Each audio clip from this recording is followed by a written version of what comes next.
Okay guys, magandang hapon, no? So may papasilip ako sa inyo.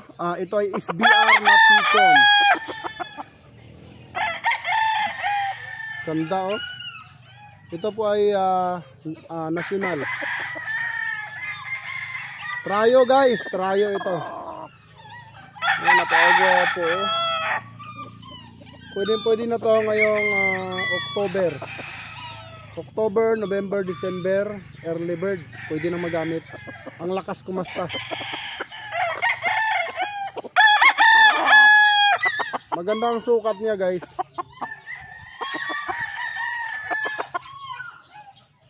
Ayan, oh. Ang nanay at tatay nito, ang nanay nito ay Picom, ang nanay Straightcom, Mount Banahaw, street breed, Don Ramon. Ayan guys, ang ganda, oh. Yung mata pugi. Ayan guys, napakagwapo. Ganda pa ng balikat niya. Ayan, oh. So pakita ko naman yung inahin na pang trayo sa kanya. Ang ganda, super ganda. Yung inahin naman guys, na itlog na. So, tara, let's go.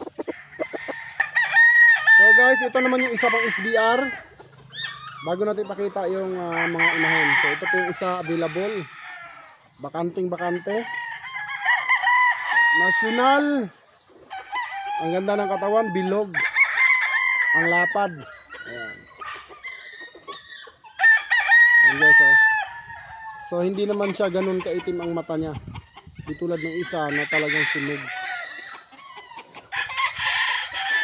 6 months lang ito guys. Ayan, oh.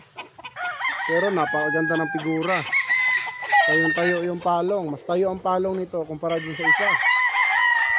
Yung isa, tayo din naman yung palong ng isa.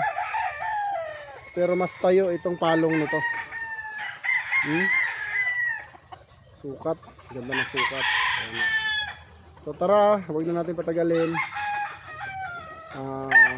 Pakita ko na sa inyo yung babae. Yung ganda ng babae. So tara, let's go.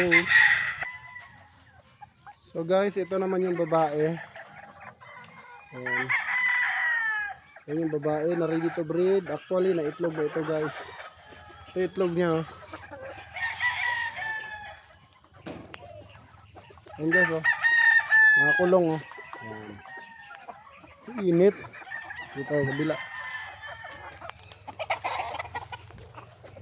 Okay,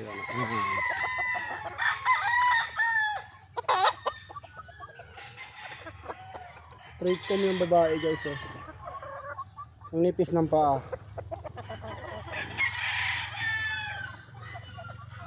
Tapos yung mata, syempre ayan, ang liit ng ulo. Pag bumili kayo sa Mount Banahaw, ganito lang din ang makukuha nyo, eh. Ganito lang din yung makukuha nyo. Baka mas maliit pa dito guys. Kaya maliit lang talaga ang Banahaw, pero super. So pakita ko pa yung Picom naman. So guys, ito yung Picom. Napansin ko sa Mount Banahaw guys, malalaki yung Picom kumpara sa Straightcom. Maliliit talaga ang Straightcom. Tignan mo ito, malaki itong unahin na to. So yun yung observation ko, malalaki yung Picom kaysa Straightcom ng Mount Banahaw. Pero talaga pagka sila gumulang, abot talaga sila ng 2 kilo. Sa stag naman 1.8. So pasok pa rin sa timbangan. So talagang kung ikaw ay maglalaban, pasok na pasok sa iyo ang Mount Banahaw. Gusto mo ng pastiskil, mabilisan, gusto mong sumikat sa inyo, so Mount Banahaw, no? Pero meron ka namang gustong talunin at gustong bawian, dito ka na sa Raptor ko. So yung Raptor ko talagang 100%, mga 90% talaga yung winning percentage ng ating Raptor. So dito naman, kung gusto mo talaga showtime, dito SBR. Ayan yung BR natin. So marami ito guys ha. So ito lang yung Pinlex ko pero marami ito.